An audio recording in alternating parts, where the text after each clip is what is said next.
Karena tadi kan kita tidak tahu siapa yang melakukan pelemparan, kecuali kita ada bukti kan. Kalau mau diskusi, ayo diskusi. Ayo, diskusi. Sini kamu diskusi. Ayo. Selanjutnya kita dengarkan dari Wakil Ketua KPK.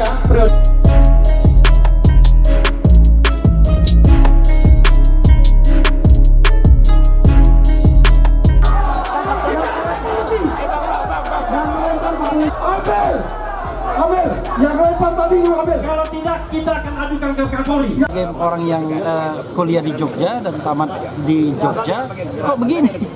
Ini kan era reformasi ya, sudah 25 tahun reformasi, kok masih ada yang begini gitu loh. Padahal kan kita cuma berdiskusi saja.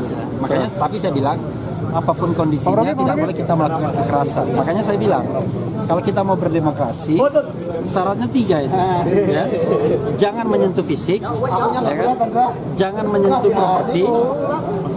Itu 2 itu yang paling penting. Dan kemudian ya tentu jangan sampai membahayakan nyawa. Jadi fisik, nyawa, dan properti Akan dilaporkan, Bang. sepanjang itu orang ngomong nggak apa-apa, ya kan?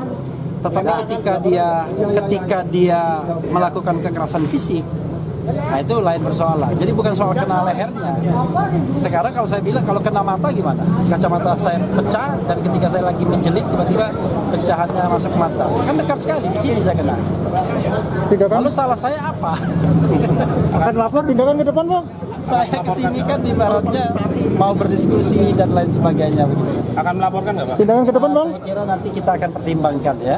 Karena tadi kan kita tidak tahu siapa yang melakukan pelemparan, kecuali kita ada bukti kan. Tapi mestinya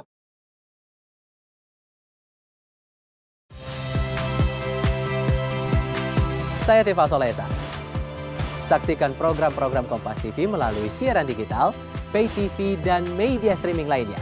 Kompas TV, independen, terpercaya.